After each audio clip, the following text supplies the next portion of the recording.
¿Cómo les va, señoras y señores? Bienvenidos a este resumen de lo que ha sido este ciclo de programas denominados Conozca sus derechos en América Televisión Chile. Durante todos estos días nos encontramos a través de la señal 32 HD de La Serena y Coquimbo para abordar temáticas ligadas al derecho y para ponerlas en práctica en nuestra vida cotidiana. En este estudio estuvimos dialogando junto a nuestra abogada Cindy Reyes diversos temas, así que este programa, que es un resumen de lo que hemos hecho en esta temporada, vamos a mostrar parte de lo que fueron los temas que abordamos en este ciclo de programas. Partiremos con este primer bloque en el cual abordaremos temáticas muy importantes: el matrimonio, las pensiones de alimentos y el divorcio. Esos son los primeros temas que abordaremos en este primer bloque, este resumen de Conozca sus derechos en América. Presidente, buenas noches, Rodrigo. Efectivamente, hoy día vamos a hablar del divorcio. Da un poquito de nervio hablar de este concepto. Sí, para los casados sobre todo. Ya, el Pablo llegó bien. Está bien. Pero tenemos que ir primero al antecedente del divorcio, que es el matrimonio. Porque O sea, no puede de ahí haber parte divorcio todo. si no hay matrimonio, efectivamente. O sea, todo tiene. Lo importante de todo esto que hemos ido conociendo en estos programas es que todo parte bien, de manera armónica, de manera cariñosa, y deriva en los tribunales para, en definitiva, establecer lo que es justo para cónyuges, para marido y mujer. Bueno, partamos por el divorcio. El inicio del divorcio, por supuesto, se genera en el matrimonio. ¿Y qué es lo que es el matrimonio, legalmente hablando? Bueno, el matrimonio está definido en el Código Civil, ¿ya? Artículo 102. Contrato solemne, ya partimos de la base que un contrato. El matrimonio es un contrato solemne. Efectivamente, solemne porque se realiza en el registro civil ante un oficial. Contrato solemne por el cual un hombre y una mujer, ya dejamos de lado el acuerdo de unión civil, ya se unen actual e indisolublemente, ya y por toda la vida, para procrear, vivir juntos y auxiliarse mutuamente. Es bien bonito en realidad el concepto. Hasta romántico se podría decir. Pero si sin romanticismo no hay matrimonio. Efectivamente. Bueno, hay matrimonios por conveniencia. Ah, pero bueno, se hace una parte lamentable. Y de hecho, muchos no lo saben, pero una la historia dice que una de las formas de por qué nació el matrimonio fue por un acto netamente económico en que el padre debía empeñar a su mujer, en el fondo la casaba con una persona. Era una cuestión netamente negocio. Antiguamente, claro, era prácticamente una transacción que se hacía, ¿no? Claro, efectivamente, así que no está tan alejado a lo mejor hoy en día hablar de que el matrimonio es efectivamente un contrato patrimonial, porque Entonces, lo es. Ya, entonces resumiendo, el matrimonio es un contrato solemne en el cual un hombre y una mujer se prestan mutuo apoyo, Vivir juntos, para procrear, para vivir juntos y para auxiliarse en todo momento, hasta que la muerte los separe. Hasta que la muerte los separe. Decía, era antes, ya no. Ah, ya no. No, pues porque con el divorcio Se puede todo esto disolver, cambia. Con el divorcio del 2004 la cosa cambió. Por eso nosotros en realidad este artículo, el concepto es como un artículo, o sea, perdón, es bien antiguo y un concepto más bien religioso, tradicional. No Ahora, se ha cambiado. Posiblemente se cambie en algún momento, sobre todo con el acuerdo de unión civil, tal vez el matrimonio del mismo pero sigue sexo. existiendo el matrimonio, Sí. quienes estamos casados mantenemos y protegemos ese vínculo que mucha gente lo demoniza. Sí. ¿Ah? Como que tienen recelo por el matrimonio. ¿Qué opinión tienes tú respecto a ese tema? La verdad es que el matrimonio... Gente que evita casarse pasando los años incluso.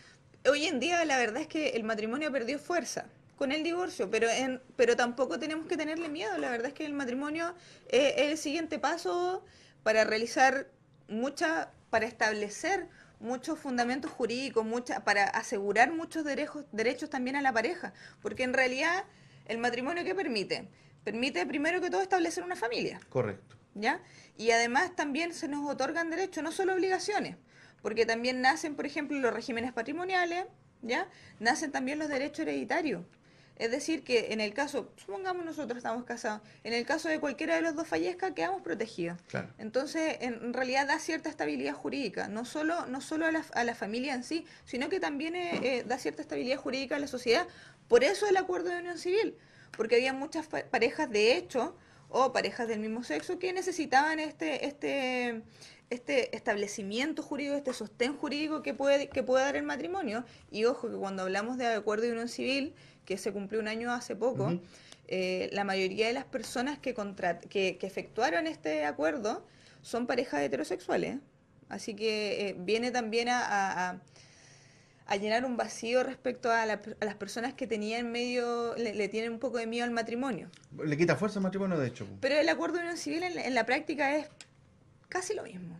Casi lo mismo. O sea, que le da fuerza, yo creo que a las relaciones interpersonales. Yo, desde mi punto de vista, por supuesto. No, por supuesto, y es opinable. Ahora, dentro de los conceptos, hablamos del concepto matrimonio, concepto jurídico, ¿qué es correcto decir mi señora, mi esposa, mi mujer? ¿Cuál es el término que vale ante la ley? El término correcto es cónyuge, ¿ya? Cónyuge. Marido y mujer. Eso Mi es cónyuge. lo que exactamente. Porque se utiliza mucho el término esposo, pero el Código Civil también define lo que es el esposo y en realidad el esposo o esposorio es una promesa de matrimonio. ¿Ya? Es decir, antes de producirse el matrimonio, ese es el esposo. La ilusión, las argollas que se ponen en una ilusión, ese es el O sea, en matrimonio. el Ese es el momento que uno esposo. pide la mano, siempre le entrega un anillo de regalo a Claro. la novia, ahí yo me convierto en esposo. Ahí, efectivamente. Y es una promesa de matrimonio que no genera obligaciones, por lo tanto, yo no puedo obligar a la persona a casarse conmigo. ¿Ya? Y en realidad no genera más derechos, ¿no? Es simplemente un hecho, una situación de facto que no genera ninguna obligación para ninguno de los dos. Por eso O sea, el término correcto es cónyuge. ahora, yo soy muy bueno para ver películas, claro, de ahí viene el término entonces de desposar. Efectivamente. Cuando me caso yo desposo, ¿no? Sí, O sea, se acaba ese régimen y me convierto en cónyuge de mi mujer. exactamente. Ah, mira, interesante. Nunca está de más. Exactamente. Es bueno saberlo porque Bueno. muchas veces uno hace trámites jurídicos, ¿ya? Y no encuentra por ninguna parte el concepto de esposo. No, el concepto correcto es cónyuge, para que no se sorprenda. Muy bien. Ahora, hablando del matrimonio, ya, hablando de la validez de este contrato, hay dos momentos importantes, o sea, el matrimonio civil, el matrimonio por la iglesia. ¿Cuáles son los que valen ante la ley? Porque claro, muchos dirán, oye, la iglesia es fundamental porque ante Dios. un ser superior, etcétera, ¿no? Sí. Mientras que otros dicen, no, pues el que firma el papelito es el que vale. ¿Cuál es la realidad? Jurídicamente hablando, la realidad es que el matrimonio en el registro civil es el que vale, jurídicamente hablando, ¿ya? Ahora, también en 2004, con la nueva ley de matrimonio civil, ¿qué ocurrió? Ocurrió que se dio la posibilidad a todas las instituciones religiosas, ¿ya?, que pudieran oficiar los matrimonios y que ese matrimonio sea válido jurídicamente. Pero hay un detalle súper importante, que cada vez que se efectúa este matrimonio en las entidades religiosas, ya estas entidades de culto, tienen que ir los contrayentes y ratificar en el... Es un tema que es muy importante porque, claro, cuando se produce este tipo de problemas en una pareja y hay hijos, quizás son los más perjudicados. ¿Qué establece la ley para proteger precisamente a los más pequeñitos, a los menores, en este caso que se ven vulnerados, o bien a aquel cónyuge que queda en situación más mermada económicamente, por ejemplo? Ya. Mira, en la ley de matrimonio civil tiene dos principios fundamentales. Primero, la protección de los menores, Ujú. ¿ya?, de los hijos. Y segundo, la protección del cónyuge más débil. Por lo tanto, en el momento de que hay una intervención del Tribunal de Familia, que es el tribunal llamado a resolver los conflictos en el matrimonio, el juez de familia va a tener en vista estos dos principios, ¿ya? Y en el caso de los divorcios, por cierto, el estrago que se hace en los hijos es más emocional, pero el juez no puede tal vez meterse en lo emocional de los hijos, pero sí puede regular ciertas situaciones. Y ahí ya estamos entrando a una clase de... Bueno, el divorcio en general tiene que tener reguladas ciertas cosas. Ahora, vale también, o es importante hacer la distinción, que es una cuestión más bien teórica, pero para ordenarla, existen dos clases de divorcio, ¿cierto? Divorcio por culpa y el divorcio por cese de convivencia. ¿Cuál es la gran diferencia entre estos dos en la práctica? Que el divorcio por culpa no tiene plazo. ¿Ya? Nosotros podemos estar casados hoy día, se comete una falta grave a las obligaciones y yo mañana puedo estar pidiendo el divorcio. Perfecto. Así de rápido. ¿Ya? El otro divorcio por cese de convivencia tiene plazos. Nosotros, casados hoy día, decidimos separarnos, me voy de la casa con los niños chicos, en un año, de común acuerdo, los dos podemos solicitar el divorcio. ¿Ya? Tenemos un año, o sea, en el fondo tenemos que estar un año sin vivir en un hogar en común. ¿Ya? Y la segunda opción nos habla de 3 años. 3 años. Cuando unilateralmente uno de los cónyuges desea pedirle el divorcio al otro. ¿Ya? Correcto. nosotros nos separamos hoy día, me voy de la casa igual, mismo ejemplo, pero tú no te quieres divorciar. Yo tengo que esperar 3 años para demandarte ante los tribunales de familia. No puedo hacerlo antes. Perfecto. Entonces, los plazos son los que marcan el tipo de divorcio que uno va a solicitar. Ahora, ¿dónde se hace este trámite? Tribunales de familia. Tribunal de familia. Ahora, también hay que distinguir, porque recordemos Porque dijiste que que era caro, un trámite caro, ¿no? es caro cuando se pagan los abogados de forma particular, es caro. Ahora, en la Corporación de Asistencia Judicial ¿Se puede hay igualmente que... tramitar? Sí, se puede tramitar, uno, en realidad la corporación lo tramita bastante. Ujú. Junto con las pensiones de alimentos son lo más tramitado ahí. En esa tramitación va incorporado todo lo que dice en relación con las obligaciones, porque lo comentábamos en programas anteriores, esto que salió a la luz pública de una solicitud que hizo una figura de la televisión, pero absolutamente Desmedida también. abultada podemos decir, ¿ah? Bastante cuantiosa la petición que hizo al marido al cual estaba de alguna manera demandando por divorcio.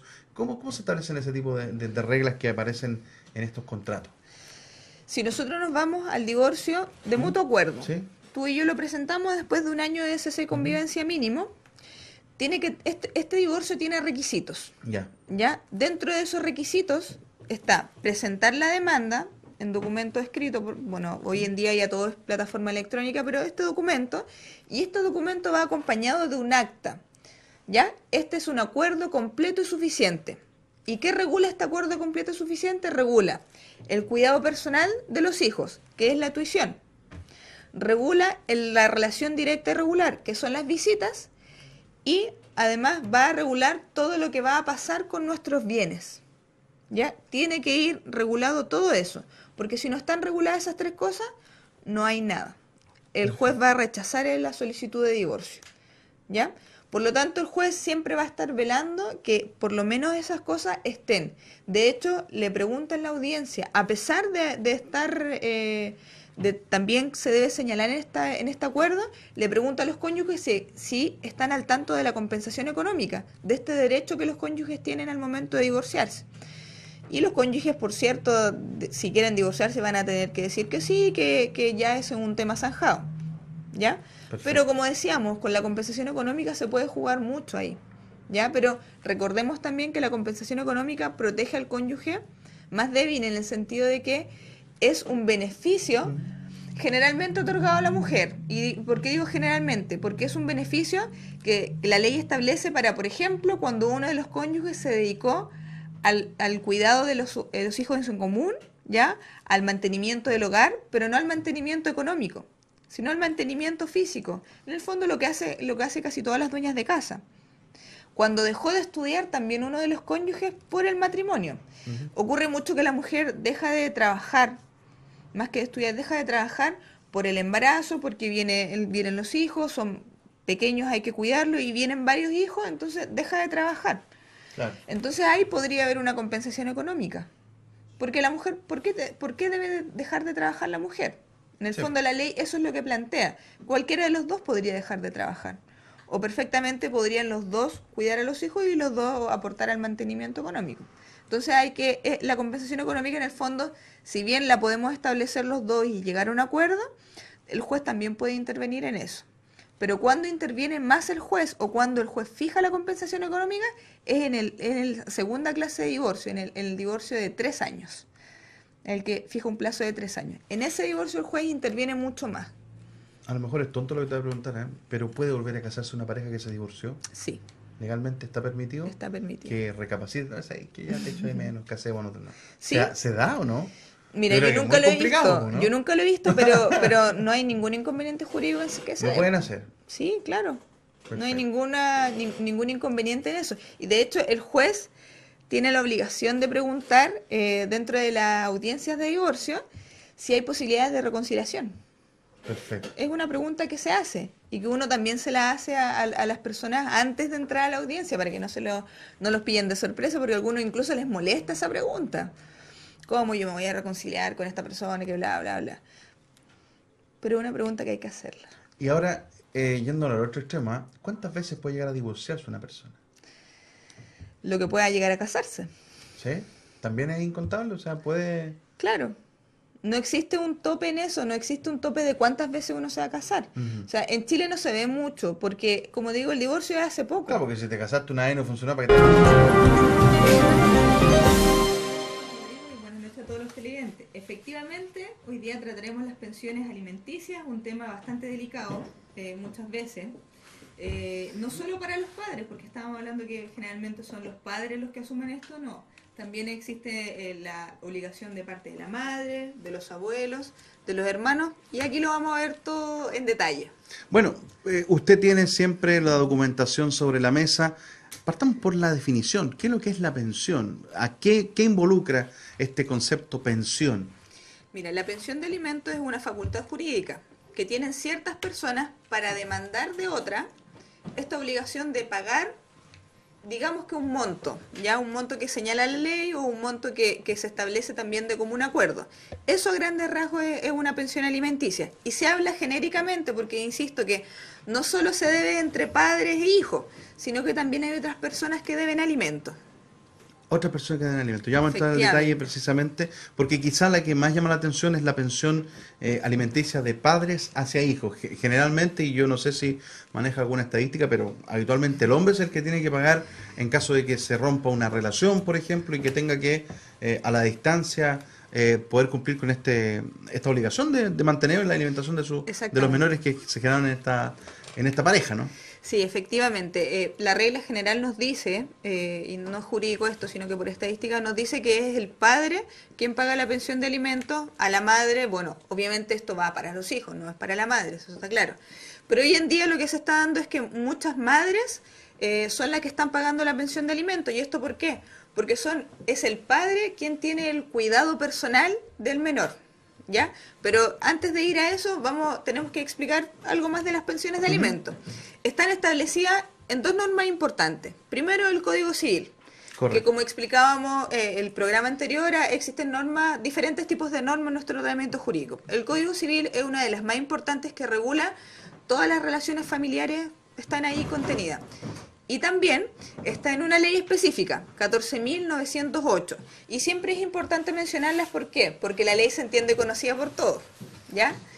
O sea, la ley nace ya... Desde que la ley se promulga, no se puede alegar desconocimiento. Se entiende, exactamente. Es que no sabía, no me dijeron. Exactamente. Exacto, eso no es una excusa de que yo no conozca la ley. Es que no sabía cómo, claro, eso no corre. Entonces, ¿por qué es bueno? Porque las leyes son públicas, por supuesto. Entonces cada uno las puede buscar, hoy en día es muy fácil buscarla en internet, no hay que comprar un código o un libro para encontrarlas, sino que uno las puede leer, ¿ya? En caso de que no quiera recurrir a un abogado, por supuesto. Y pasando al tema de quién se debe, hay dos personas importantes en las pensiones de alimentos. El que demanda la pensión, ¿ya? Que es el alimentado, el nombre técnico, y quien debe pagar la pensión, que en este caso sería el alimentante, ¿ya? Correcto. Tal vez no vamos a tratar de esos términos porque en realidad es un poco confuso. Tratemos de la forma de que quien debe la pensión y quien recibe la pensión. O sea, quedamos claros, qué es lo que es la pensión, cuál es el objetivo, y claro, necesariamente surge esta pensión luego de una demanda. O sea, hay que estar en un conflicto para llegar al pago de la pensión. ¿Necesariamente o no? Necesariamente no. Existe una excepción que en realidad es la menos ocupada, que es un mutuo acuerdo. Ya, correcto. Tú y yo tenemos un hijo, ¿ya? Decidimos que tú me vas a pagar una pensión y de mutuo acuerdo decidimos que tú me vas a pagar, no sé, 300.000 pesos. Pero esa es la excepción a la regla, se podría decir. Porque correcto, en realidad es lo que menos pasa. Porque habitualmente termina todo en pelea. Efectivamente. Y si tú te atrasas un mes, lo que voy a hacer yo es terminar demandándote. Perfecto. Esa al final termina siendo la regla general. Ya, muy bien. ¿Quiénes deben pensión? Ese es el punto. Sí, ese es algo súper importante y que no todos conocen. Primero, se deben pensión entre los cónyuges, ¿ya? Segundo, se deben pensión a los descendientes. Los hijos en este caso. Hijos, nietos. Hijos y nietos, muy bien. Descendiente, ¿ya? O sea, la línea es infinita dentro de lo posible, de lo biológicamente posible. O sea, bisnietos inclusive. ¿También pueden ser beneficiados por la pensión? La ley no hace distinción, dice descendientes. Perfecto. También después dice ascendientes. Por lo tanto, a mis padres yo le puedo deber pensión de alimentos, a mis abuelos también. ¿Pero en caso que ellos demanden? Efectivamente. Perfecto, ya vamos a entrar a ese tema porque es muy importante, Sí. pero no nos desviemos del tema de la pensión de el progenitor a sus menores, el progenitor o en este caso el marido o ex marido a su cónyuge. Vamos al monto, porque claro, es una de las grandes polémicas, porque se establece de acuerdo a los ingresos. Cuéntanos un poquito cómo opera eso, porque claro, está este problema, se separa una pareja, lógicamente la pareja demanda que haya una mantención económica, lo que estamos hablando que es la pensión, pero ¿quién fija el monto? ¿Cómo se fija ese monto que tiene que pagar, en este caso, el cónyuge a su descendencia? La primera opción es fijarla de común acuerdo, ¿Ya? ¿cierto? Y es lo más lógico, pareciese ser, que dijimos que no era la regla general, pero parece ser, o sea, debería ser lo más lógico, ¿ya? Porque se supone que somos personas adultas que podemos fijar este monto de la pensión. ¿Siempre por escrito estos acuerdos mutuos? ¿O el de palabra Es vale? lo ideal. Vale de palabra, pero jurídicamente no. Correcto. Pero démosle, por favor, lo que hablábamos, la palabra empeñada debiese tener algo más de valor, pero ¿Y jurídicamente no vale. ¿Y cómo se hace, por ejemplo, en el caso que una pareja termine en buena, por así decirlo? Ya, mutuo acuerdo, nos separamos, cada uno por su lado, te ofrezco esto. ¿Estás de acuerdo? Ok. ¿Dónde hago ese trámite? Existe la posibilidad de hacerlo por medio de una escritura pública, ante notaría, Muy bien. ¿ya? Y también existe la posibilidad de que se redacte un documento, generalmente los abogados lo redactan, ¿ya? Que es una transacción. Esa transacción se presenta ante el Tribunal de Familia. Tribunal de Familia es el competente para ver todos los temas de familia, como su nombre lo dice, y entre ellas las pensiones de alimentos, no solo de los menores, sino que también de los mayores, ¿ya? Porque antiguamente se veían en los tribunales civiles. Se presenta esta transacción en el Tribunal de Familia, el Tribunal de Familia lo aprueba. Nunca he visto que el Tribunal de Familia no apruebe una transacción de alimentos, y eso produce una cosa juzgada, como se dice técnicamente, ¿ya? Y esto, ¿cuál es la ventaja que tiene esto? Que generalmente el tribunal abre una libreta de ahorro, por ejemplo, conforme las normas del tribunal, ¿ya? En donde esa libreta de ahorro solo va a ser destinada al pago de las pensiones de alimentos. Y en realidad es súper práctico, porque si tú me dices, oye, te voy a depositar la pensión de alimentos en tu cuenta corriente, yo no sé si ese monto que tú me depositas es exclusivo para las pensiones de alimentos, o tú me estás depositando también porque me adeudas un monto entre los dos que fue personal y no tiene relación con los hijos. Entonces, la ventaja que da es esa. Y además el mantenimiento es costo cero. Entonces, es una ventaja tremenda. Claro.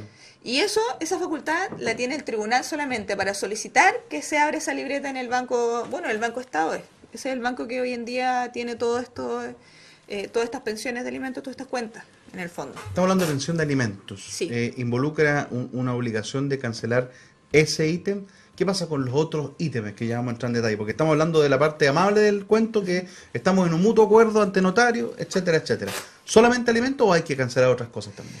El concepto de alimentos engloba varias cosas: educación, vestuario, alimentación, y también la ley es clara al decir que la pensión de alimentos se debe pagar, o el monto de la pensión se debe pagar conforme a la posición social. Correcto. O sea, el caso que hablábamos de Amaro Gómez Pablo, ¿por qué ella demanda? Hablamos fuera de cámara, estábamos Sí. pelando a Amaro Gómez Pablo, que tuvo un problema ahí importante donde la ex señora le obliga a cancelar, aparte de la pensión alimenticia, 2 vacaciones al año, una inscripción en el Club Manquehue, que es un club pero exclusivo en Santiago, y varias cosas más, el dividendo de la casa, las cuotas del auto de la mujer. Ese tema me parece que ha generado mucha roncha también, porque son otras realidades en todo caso. Efectivamente, o sea, es algo que nosotros, son cifras en sueldos que nosotros no manejamos de partida. Y segundo, si ellos, viviendo con los hijos, tenían una posición social, los hijos estaban acostumbrados a vacaciones en el extranjero, estaban acostumbrados a asistir al club, ¿por qué van a ver disminuida esas situaciones? Lo ideal es que los hijos no sufran, más allá de lo emocional, no sufran cambios económicos, se podría decir, con estas separaciones.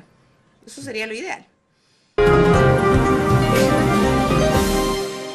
Primer bloque en el cual revisábamos parte de los conceptos que hemos abordado en este Conozca sus Derechos de América Televisión Chile. Hablábamos del matrimonio, hablábamos del divorcio, hablábamos de las pensiones de alimentos. Seguiremos conociendo lo más destacado que hemos abordado en este ciclo de programas. A la vuelta de la pausa estaremos abordando más temáticas en este Conozca sus Derechos a través de América Televisión Chile.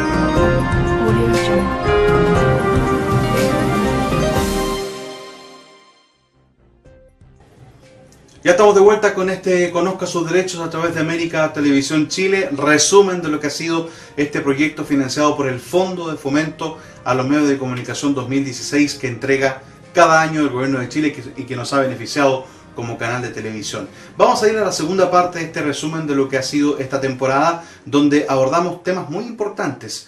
En este bloque escucharemos y reviviremos el diálogo junto a nuestra abogada Cindy Reyes sobre las herencias, un tema muy importante, los testamentos que abordamos. También hablamos de el contrato de compraventa, contrato de arriendo, y también abordamos temas ligados a la ley del tránsito. Resumen de este Conozca sus derechos en América. ¿Qué es lo que es una herencia? ¿Cómo funciona? ¿Cómo se puede optar a una herencia? ¿Quiénes tienen beneficios sobre ella? ¿Se puede perder una herencia? ¿Hay que rendir una? Bueno, hay muchos temas que vamos a ir analizando junto a Cindy, pero siempre partimos por la definición del ámbito jurídico. La herencia, ¿cómo se define? Para definir herencia, primero definamos lo que es el derecho sucesorio, ¿ya? Ajá. El derecho sucesorio es el conjunto de normas jurídicas que regula, ¿ya?, los bienes, el patrimonio, esto implica activo y pasivo, por supuesto, de una persona después de sus días. Esto es cuando fallece, cuando muere. En especial la herencia vendría a ser el conjunto de bienes, ¿cierto? De qué pasa, el conjunto de bienes que deja esta persona al momento de fallecer, ¿ya? Esos son como los conceptos más básicos, se podría decir.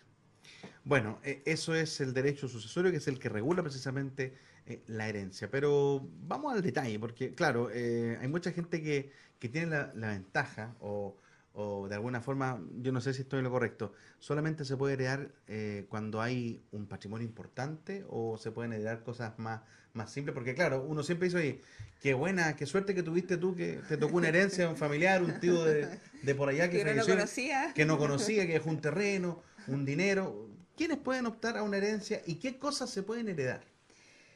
Bueno, todos podemos dejar herencia. Ya. O sea, no limitemos la herencia solo a los bienes más grandes, como puede ser los inmuebles o como los automóviles, no.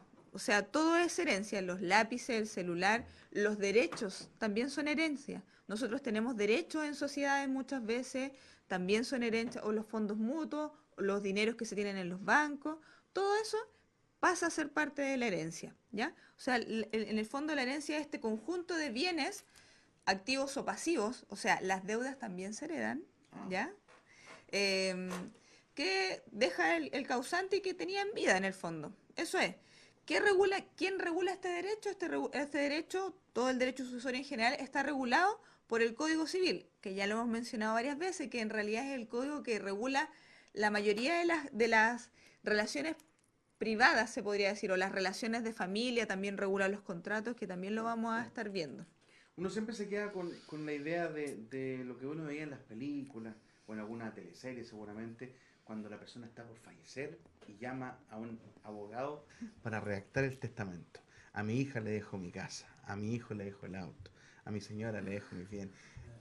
Era así, es una figura, por supuesto, de alguna manera ficticia de cómo opera, porque en algunos casos puede operar a través de testamento, que haya dejado una voluntad que haya dejado la persona que fallece, pero en otro lado hay gente que se va lamentablemente y que quedan bienes que lógicamente tienen que ser de alguna forma repartidos, tampoco apelando al tema del interés que puedan tener los hijos, aunque sí, también se da mucho, ¿no? Sí, bastante. De hecho, los conflictos más importantes uno los ve en derecho de familia y en el derecho sucesorio, ya lo habíamos conversado, derecho de familia, grandes conflictos, aquí pasa lo mismo.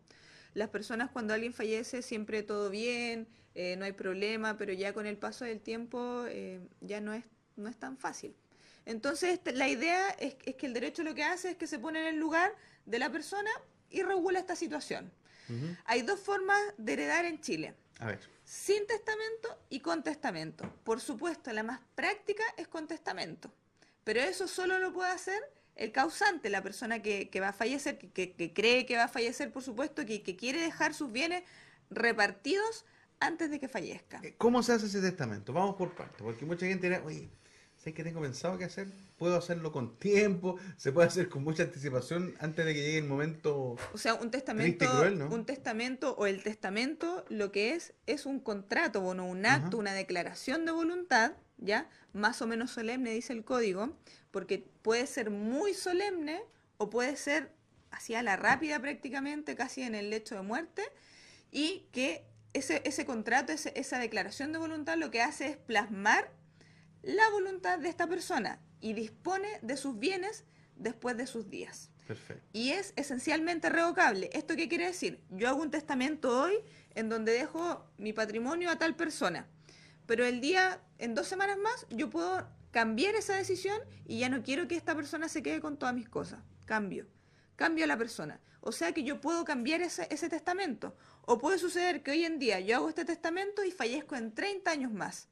Ese Ajá. testamento igual va a ser válido. ¿Cómo se hace el testamento? ¿Ante qué organismo? Puede ser un abogado particular que vaya a la casa, que te junte en un café, ahí que escribamos en un papelito. ¿Cómo se hace este proceso? La verdad es que el código da varias opciones, Ajá. pero nosotros acá yo creo que vamos a tratar las que son de más utilidad porque Obvio. no vamos a tratar tal vez, de hecho da las opciones hasta que se trate en un naufragio, o sea, en una nave a punto de morir y el capitán hace de notario, entonces una cosa, claro, más Muy difícil. romántica, muy claro. Sí, de hecho nuestro código es bastante romántico, así que Mantiene un romanticismo. testamento cerrado, testamento abierto. ¿Ya? ¿Ya? Testamento cerrado en donde no se señala la declaración, no se señala la voluntad. O sea, yo no tengo por qué decir a quién le voy a dejar los bienes.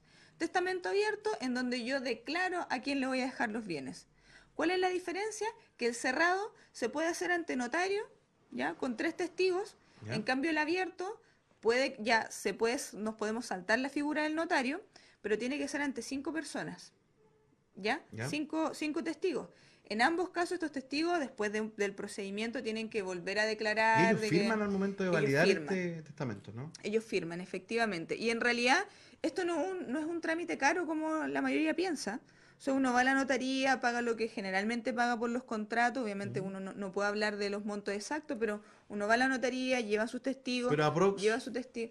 Yo creo que debe estar como entre 80.000 pesos, más o menos, no sé, ya. aproximado, podría ser. Por supuesto, cada notario tiene la voluntad de No, fijar sus y precios, eso su lo valor, claro, sabemos. por supuesto. Pero Dependiendo de la notaría. es súper simple en el fondo eso. En realidad, que es tal vez lo importante asesorarse con un abogado al momento de redactar el testamento. ¿Por qué? Porque se deben cumplir ciertas normas que las vamos a conversar también, que son muy importantes y que si no se cumplen, invalidan el testamento. Perfecto. Entonces, ¿qué hace el abogado? Uno lo conduce a esa voluntad, uno lo orienta en el fondo a cómo repartir los bienes, se podría Ujú. decir. Y uno va a la notaría, firma el testamento, es el notario quien se encarga luego del trámite posterior. Eso te quería preguntar. Porque claro, don Juan Pérez falleció, lamentablemente, pero dejó un testamento, el cual por supuesto debe hacerse la voluntad de él. Y el notario llama a los herederos, los No. conmina a algún lugar. ¿Cómo se hace la citación para poder leer? A Juanita le quedó el LCD, a Pedrito le quedó la camioneta, en fin. ¿Existe esa figura? ¿Se da o no? ¿Esa Sí, dinámica? se da bastante, pero lo que ocurre, bueno, y acá nos estamos adelantando un Sí, sí, poquito, sí. lo que ocurre es que si una persona fallece y ha dejado testamento, el organismo indicado para ver este asunto son los tribunales de justicia, específicamente el juzgado civil, ¿ya? Correcto. El juzgado civil del último domicilio del causante. Muy bien. ¿Cómo vamos a saber si la persona dejó o no dejó un testamento? Porque uno no lo sabe. El notario lo que hace es que al mes siguiente de firmarse el testamento, lo envía al registro civil. Y ellos tienen un registro nacional de testamentos. ¿Ya? Entonces, en ese registro no se indican las disposiciones, no se indica a quién se le deja cada cosa, sino que se indica simplemente que la persona dejó un testamento, lo firmó ante cierto notario y cuáles son los testigos. ¿Por qué? Porque supongamos, dejo un testamento, qué sé yo, pasan 5 años, fallezco. ¿Qué ocurriría? ¿Qué tendría que hacer mi familia? Solicitar en el fondo que se haga válido este testamento ante el juzgado respectivo. Correcto. Vivo en Pero el Serena, registro civil Serena. avisa a la familia que quedó el testamento, ¿no? Lo que pasa es que ¿Cómo se hace esa operación? lo que hace uno es, y aquí también nos vamos a adelantar, Cuando fallece una persona tenemos dos opciones, ¿cierto? Testamento, con testamento, sin testamento. Si no hay testamento o si creemos que no hay testamento, la posesión efectiva la solicitamos en el registro civil. Muy bien. Nosotros, no sé, mis padres van a solicitar la posesión efectiva al registro civil y el registro civil le dice, no, usted no puede solicitar la posesión efectiva acá porque hay testamento. Muy bien. Y ahí nos vamos al tribunal. Entonces, ¿qué va a hacer el tribunal? El tribunal va a citar a los testigos que firmaron. Ya, perfecto. Va a citar a los testigos que firmaron. Por supuesto, va a solicitarle, en este caso, va a solicitar al conservador de bienes raíces que guarda todos los escritos que se firman ante notaría, que le envíe este testamento, una copia de este documento, y ahí el tribunal va a proceder a hacer válido todas las disposiciones que yo haya señalado. Muy bien, pues, muy bien. Están llegando algunas preguntas del público, así que estaremos luego respondiendo algunas preguntas que nos llegan por interno. ¿Qué pasa con el testamento? Porque yo quiero llegar a esa parte de la lectura. ¿Existe lectura? ¿Están ¿cómo se llama? Los herederos, claro. Sí, los herederos están atentos ahí a la lectura. ¿Existe ese ejercicio o no se hace? ¿Concurren solamente los que firmaron en este caso el testamento? Lo que pasa es que como se hace por parte, primero concurren los que firmaron, o sea, los testigos, para validar las firmas en el fondo, que hace reconocimiento de firma. Yo sí, yo firmé. Perfecto. ¿Usted, Rodrigo? Sí, yo firmé. Y entre todos se reconoce la firma de la persona del testador. En este caso, mi testamento, mi firma. Sí, esta es la firma de Cindy. Perfecto, ya. Entonces este testamento es válido. Primera parte lista. Segundo, vamos a reconocer quiénes van a ser los herederos. El testamento debe indicar quiénes son mis herederos, por lo menos a ese momento. Sí, exactamente. Vamos a hacer una pincelada por el contrato de compraventa, el arriendo, que es tan importante, y veremos qué pasa con los arrendatarios cuando no se quieren ir, cesión de derechos, hipotecas y prendas, que por ahí van los problemas jurídicos de deuda, también, que lo vamos a abordar. Muy bien, pues interesante tema que está sobre la mesa, el contrato.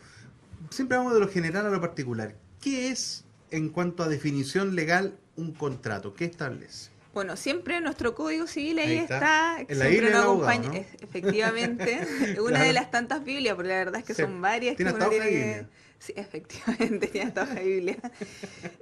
Siempre el que nos acompaña y el que es la ley que rige, en este caso, los contratos de compraventa, ¿ya? ¿Qué es un contrato? Un contrato es un acto jurídico mediante el cual una persona se obliga a dar, ¿ya?, hacer o no hacer una cosa. Entregar una cosa, un contrato de compraventa en donde se vende un auto o una casa. Hacer, levantar un muro, por ejemplo, también es, por ejemplo, o compraventa de obra. O deshacer, romper, botar un muro, también sería un contrato de compraventa en este caso. Obra, no hacer, ¿ya? Correcto. El más importante de los contratos en Chile es el contrato de compraventa, por una cuestión económica, se podría decir, y es uno de los más reglados. Son más de 100 artículos que regulan solo este contrato, en donde las dos partes principales son comprador y vendedor, como yo creo que la mayoría lo sabe. Perfecto, comprador y vendedor.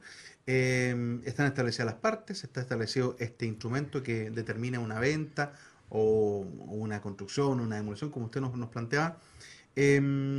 El tema de los cuidados es lo más importante, ¿no? ¿En qué tiene que fijarse una persona para establecer, en este sentido, un contrato? Por ejemplo, al comprar un inmueble, al comprar un bien, un vehículo, ¿qué temas tienen que fijarse previamente antes de llegar a lo importante? Porque la firma me parece que es el sello que dice, oye, aquí firmó usted, aceptó las condiciones sin leer. ¿Qué hay que cuidar antes de establecer este contrato? Bueno, en el contrato de compraventa, ya que existen estas dos partes, o por lo menos dos partes, lo importante o lo esencial de este contrato es que haya precio y cosa. Correcto. ¿Cierto? Precio estipulado por las partes, precio de comercio, ¿cierto? Por regla general. Hay, claro, ciertos precios que están establecidos por ley, pero son los mínimos. Y lo otro es la cosa. El estado de la cosa va a depender. Supongamos que nosotros estamos comprando una cosa nueva, ¿ya? El estado tiene que ser en perfecto estado, se podría decir, ¿cierto? Siempre pueden haber defectos ocultos de la cosa. Y de la cosa usada, se entiende que cuando nosotros compramos algo usado, es algo que ya nosotros conocemos, que ya ha tenido un uso, por lo tanto, cosa usada, Por lo tanto, puede venir con defectos. ¿Ya? ¿Cuáles son los defectos que no permite la ley? Los defectos ocultos. Supongamos que nosotros realizamos una compraventa de un vehículo y tú me dices, no, mira, este vehículo está en perfecto estado, mira, frena, y en realidad tú sabías que ese vehículo tuvo, por ejemplo, un choque grave y que en cualquier momento, no sé, estoy inventando, la culata se cae. Claro. Entonces es un defecto que tú lo estás ocultando. Ahí nosotros Está podemos... impeque. Firme es que en realidad... el término impeque es chileno. Sí, pero en realidad la ley ahí no culpa al vendedor, ¿eh? No lo culpa. No lo sanciona, nada. Pero sí por defectos evidentes que debiese ser... Más evidente aún. En una casa que le afectó un terremoto y que tú sabes que tiene una grieta, que tiene un peligro de derrumbe, y tú pones pasta, pintas y la grieta desaparece. Desaparece entre comillas, porque en realidad el riesgo de derrumbe está. Se derrumba esa pared, hubo un defecto oculto en este caso de la cosa, la responsabilidad es del vendedor. Perfecto. ¿Ya? Porque, como digo, hay cosas que si yo compro un auto usado de hace 10 años, yo sé que no va a venir en perfecto estado. Yo sé que si nunca le han cambiado la batería, por ejemplo, puede que la batería falle, y así un montón de cosas. O sea, los neumáticos gastados, yo en el fondo puedo prever que puede fallar eventualmente ese auto. Ya. Respecto a quienes pueden efectuar las compraventas, todos estamos facultados de efectuar compraventas. ¿Mayor de 18 para el tema del contrato? ¿Para legalizarlo? No necesariamente. No, Una compraventa es algo tan simple como que yo voy a un negocio y compro una bebida gaseosa. Y yo puedo tener 7 años y comprarla, claro. La diferencia es que el impuber menor de 12 años ya él va mandado por alguien. En el fondo él solo es un intermediario. Pero yo 15 años yo ya puedo efectuar contrato. 16 años con mayor razón yo ya puedo efectuar contrato. Entonces no hay ningún inconveniente en eso. Por supuesto, cuando tengo la mayoría de edad, soy responsable del contrato que efectúo. Claro. Antes de eso, mis padres son responsables de este contrato, a pesar de que yo soy quien está efectuándolo.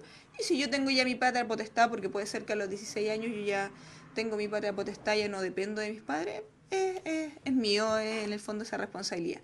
Y súper importante recalcar que la compraventa entre cónyuges no vale. ¿No vale?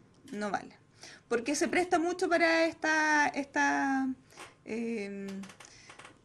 artimañas de traspasarle todo al cónyuge para que no me embarguen, para que no me rematen. Entonces la compraventa entre cónyuges no vale. ¿No se puede hacer? No se puede hacer. Mire qué interesante. Un tema importante, porque estamos hablando del contrato, de alguna forma es el instrumento que legaliza una transacción, ¿cierto? Pero hoy en día enfrentamos distintas páginas web, por ejemplo, el comercio informal que permite también intercambiar y adquirir productos. Hay algunas cosas que se venden sin contrato. Eso es de alguna manera... queda todo basado en la confianza con el comprador y el vendedor, no hay ninguna manera de poder reclamar ahí. ¿Qué pasa con esos temas que quedan excluidos de un contrato? Porque, por ejemplo, te lo planteo, un televisor de última generación, un vehículo, claro, en un auto ya se hace más patente que sea un contrato, pero un elemento tecnológico importante a veces se vende así como a los amigos y pasó. Y si falla, ¿quién responde? ¿Qué cuidado hay que tener respecto a esos temas que a veces no están regidos por un contrato, Cindy? Lo que pasa es que el contrato, entendámoslo, que puede ser verbal o de palabra o no necesariamente, o puede ser escrito. Entonces, ¿qué tenemos? No necesariamente nosotros que tenemos que tener un papel y firmarlo, ¿ya? Puede haber un contrato de palabras y lo mismo, yo voy y me compro una gaseosa en un negocio, yo en el fondo estoy haciendo una compraventa y ahí hay un contrato de compraventa. Lo que pasa es que nosotros no alcanzamos a apreciar estos detalles jurídicos porque no lo estamos analizando todo el tiempo. Correcto. Respecto a los medios electrónicos, es súper simple. Nosotros cuando aceptamos comprar un televisor por un medio electrónico, existe un contrato, existe una normativa legal detrás que vela por esto. O sea, de hecho, el Código de Comercio regula más que las transacciones electrónicas, todas las transacciones comerciales, todas las compraventas comerciales, y nos dice nos da ciertos parámetros para aquello. La ley del consumidor, que hoy en día, de protección a los derechos del consumidor, que hoy en día es bastante utilizada, también nos dice que si yo voy y compro una prenda presencialmente, tengo los mismos derechos que si voy y compro una prenda mediante una transacción electrónica. De hecho, en la transacción electrónica lo que se hace es respetar mucho más la devolución cuando a mí no me gusta. Correcto. Porque para que todos sepamos, si a mí no me gusta algo, yo lo puedo devolver. Hay un plazo de días que lo puede devolver, claro. Lo que pasa es que ni siquiera la ley establece un plazo de días. Se entiende, o las casas comerciales establecen un plazo de días por una cuestión contable, porque si yo cierro el mes los 30 o los 31, por supuesto me provoca un desfase. Y cada vez ese desfase es menos importante porque los mismos sistemas tecnológicos permiten que la contabilidad sea ágil. Pero claro, obviamente yo no puedo usar y devolverlo un año después. Entonces se establece un plazo prudente, algunos dicen 10 días, otros 30, otros 60. Entonces no hay problema en eso. Incluso yo no debiese tener problema en devolverle y que me devolviesen el dinero en el caso de los bienes muebles, claramente. En el caso de los inmuebles ya cambia la cosa y en realidad, y ahí es el contrato más importante que tiene nuestro código y nuestra legislación chilena, la compraventa de los bienes inmuebles, que por cierto es donde uno más invierte.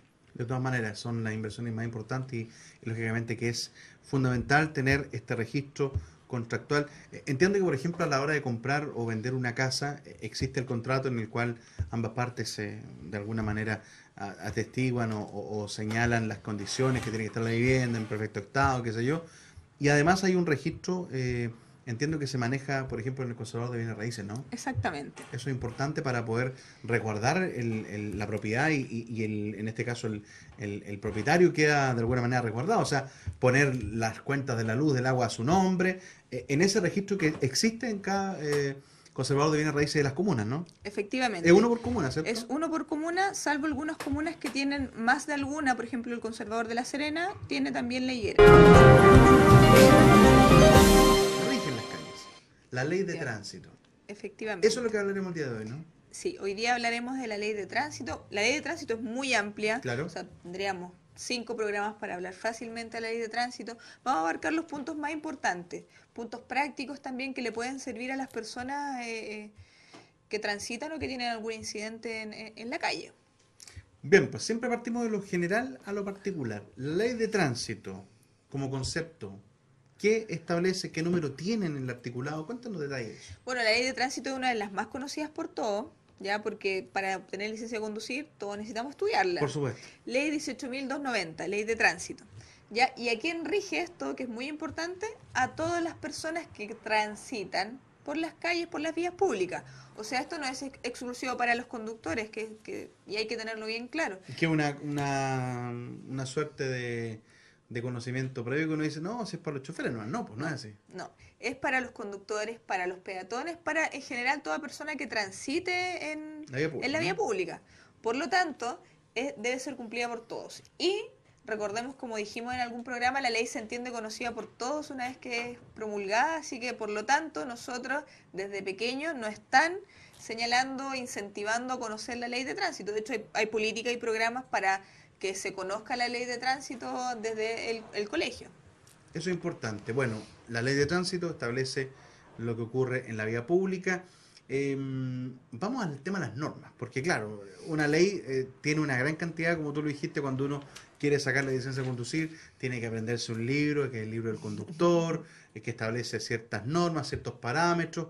¿De qué manera tiene que ponerle una atención a este tipo de normas, a las normas del tránsito que habitualmente hay que seguirlas, ¿no? O sea, el mensaje de las normas es que uno permanentemente las siga, ¿o no? Sí, efectivamente, solo hay un caso en que no se puede cumplir o no se deben cumplir estas normas, que es cuando Carabineros señala lo contrario. Ya. Típico caso, Correcto. semáforo que incluso está prendido, pero hay un carabinero señalizando el tránsito. Oiga, está en rojo el semáforo, pero el carabinero me hizo pasar. Y ¿A quién le hago caso? o está en verde y uno pitea de atrás y de atrás no vemos el carabinero, pues llegamos adelante, está el carabinero. Está el señor. Por lo tanto, es la única instancia en donde nosotros no debemos respetar, se podría decir, la norma del tránsito. o sea, entre comillas, porque en realidad estamos respetando a una entidad superior que sería Carabineros. Y por supuesto hay ciertas normas que se pasan por alto, por ejemplo, en el caso de los vehículos de emergencia, que uno debe dar el paso a estos vehículos de emergencia, Facilitar. disminuir, claro, disminuir la velocidad, o incluso ellos pueden pasar con luz roja y con precaución, que son casos, como digo, son los dos únicos casos y bastante excepcionales en que nos permitimos no cumplir la ley del tránsito, pero en todos los demás casos se debe cumplir a cabalidad. ¿Es interpretable la ley del tránsito, las normas del tránsito? Porque claro, yo te lo planteo, ¿por qué te lo digo? Porque yo soy conductor que hace poco partí en esto de conducir, y en este tiempo me he dado cuenta que hay a lo menos 3 o 4 tipos de conductores. El primer tipo de conductor que no está ni ahí con las leyes, que le da lo mismo, que le importa primero yo, segundo yo, tercero yo. Si puedo pasar en rojo antes que cambie, paso. Ese es un tipo de conductor. El segundo tipo de conductor es el totalmente contrario, el que anda a 20 por hora, el que respeta todo, el que para justo en el cruce. Y el tercer tipo de conductor que podría ser es el que de alguna manera interpreta libremente lo que pasa en la calle. ¿Cómo tenemos que enfrentarnos a este tipo de normas, a este cuerpo de normas que conforman la ley de tránsito? Bueno, en realidad todas las normas tienen interpretación, o sea, se ¿Mm? da siempre para varias Porque en un choque interpretaciones. siempre hay una decisión, no, pero si yo venía bien. No, yo venía bien. Claro, efectivamente eso es lo que ocurre. ¿Quiénes son los llamados a dirimir estos conflictos? Primero, en primera instancia, Carabineros y por supuesto finalmente los jueces. Generalmente los jueces que conocen todos estos asuntos son los jueces de policía local, Ajá. ya que están en cada municipalidad. Pero la ley, efectivamente, la ley de tránsito se da para varias interpretaciones, el derecho preferente de paso, por ejemplo, típico peatón que cruza. O sea, en realidad es súper claro que la preferencia la tiene el peatón. No porque la ley lo establezca solamente, sino porque en realidad un auto, un fierro comparado con un peatón, por mucho que el peatón sea choro y que a nosotros nos moleste que él cruce intempestivamente, el daño que va a recibir el auto es nulo al lado del daño fatal que puede recibir el peatón. Por lo tanto, hay cosas que uno tiene que flexibilizar. O sea, afortunadamente o lamentablemente existe la ley de tránsito que nos rige y que debemos respetarla y que, aunque se da para interpretaciones, finalmente hay cosas que son interpretables. Si la velocidad dice 60 kilómetros por hora máxima en zona urbana, son 60 kilómetros por hora. O sea, el tacómetro va a marcar la velocidad. Y ahí no hay derecho a interpretación, por ejemplo, como lo habría en otros casos. Exacto, exacto. Por ejemplo, poniendo inmediatamente un ejemplo palpable, la avenida principal en nuestra ciudad, la avenida Balmaceda, por ejemplo, que de un tiempo a esta parte se ha convertido en una autopista Sí. en los horarios que no son punta, porque el horario punta, con suerte podía andar a 40, por los tacos, Sí. por la congestión. Pero después de las 9 de la noche, es verdaderamente una autopista, donde Sí. la gente se pasa por alto la norma, se pasa por alto los límites de velocidad y pueden ocurrir las situaciones que lamentablemente acontecen, porque habitualmente las colisiones que hay en Balmaceda o son por alcance, por no respetar el espacio mínimo entre un vehículo y otro, o bien colisiones por no respetar los marcos de velocidad y por supuesto la serie de intersecciones y semáforos que tenemos a lo largo de la vía. Efectivamente, la falla mecánica, se podría decir, Es la mínima, ¿no? casualidad es mínima. La mayoría de los accidentes de tránsito, y está comprobado, son por fallas humanas, por errores de cálculo o por simplemente ser imprudente en la Exceso de conducción, confianza, que efectivamente. De hecho, conductores temerarios. la misma ley de tránsito, y yo creo que la mayoría de los conductores lo saben, cuáles son algunos principios que uno debe tener al manejar la conducción defensiva. Y el exceso de confianza precisamente es una de las causantes de los accidentes de tránsito. Exceso de confianza, voy a alcanzar a frenar, Tengo amarilla, alcanzo a pasar. alcanzo a pasar, no se va a cruzar ningún peatón. Entonces esas son cosas que van sumando y van provocando efectivamente los accidentes de tránsito. Por eso la norma hay que respetarla, en cualquier caso. Y en realidad, si la norma dice 60 exceso de velocidad máxima en Balmaceda a las 12 de la noche, donde hay poca gente, ¿qué pasa si atraviesa una persona ebria? Claro.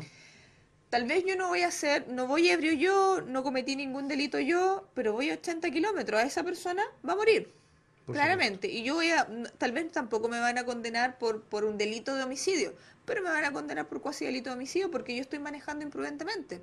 Exactamente. Entonces, es así. Y la regla es bastante clara en ese sentido. Hay una serie de convenciones, Cindy, que es bueno que podamos darla a conocer y poder intercambiarla.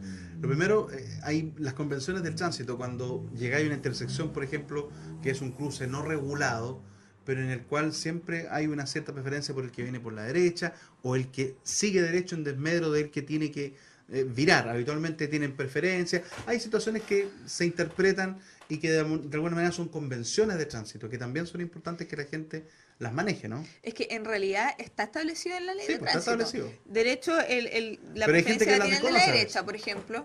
Es que por ahí va también la polémica que hubo respecto a la licencia de conducir, al otorgamiento de la licencia de conducir, y por eso las pruebas se hicieron mucho más estrictas. En otros países, para tener licencia de conducir, existe una tabla de puntuación en donde uno va avanzando y va avanzando el nivel, va teniendo horas. De hecho, cuando uno parte, tiene que tener ciertas horas en ese vehículo, ciertas horas de conducción, con una persona al lado. Como cuando nosotros tenemos licencia de conducir a los 17 años, claro, que tenemos que conducir con un mayor con 2 años o más de experiencia, claro. Y así van avanzando, y en Chile en realidad el otorgamiento de licencia es bien fácil, se podría decir. No hay mucho, las pruebas tampoco, a pesar de que la gente cree que son complejas, no son complejas, o sea, es algo relativamente... O sea, ha ido cambiando, pero... Sí, y a pesar de la exigencia que hubo hace un poco tiempo, superior, por cierto, que lo hizo más exigente, sigue siendo una dificultad baja. Temas importantes abordábamos en este último bloque de resumen. Hablábamos de la herencia, del contrato y por supuesto de la ley del tránsito. Temas muy importantes, temas que, como usted puede darse cuenta, son inherentes a la vida cotidiana, y el objetivo de este programa ha sido precisamente dar a conocer temas que nos afectan y que debemos manejar a la hora de vivir nuestra vida en esta sociedad. En el final de este programa queremos especialmente agradecer a quienes han hecho posible este proyecto televisivo. En primer lugar, al Ministerio Secretaría General de Gobierno, a la Seremi de Gobierno de la región de Coquimbo, a través de don Bernardo Salinas, a todo el equipo de la Seremía que por supuesto pudo y benefició a este medio de comunicación con este Fondo de Medios 2016, y por cierto a todo el equipo de América Televisión Chile, una iniciativa que está poco a poco creciendo en la señal 32 HD, partiendo por los camarógrafos, Oscar Ramos, por la edición de Beltrán Morales, de Guapi Cáceres también en las gráficas, Eric Zambra, por supuesto, en la dirección general de este espacio, y sin duda nuestra abogada Cindy Reyes, que dio vida a este programa con los contenidos teóricos que son necesarios para abordar en este ciclo de programas que esperemos podamos volver a realizar a través de la pantalla de América TV Chile. Rodrigo Gutiérrez les saluda y se despide de todos ustedes, agradeciendo la sintonía y invitándolos a que continúen en la sintonía del canal 32 HD. Muchas gracias y será hasta la próxima.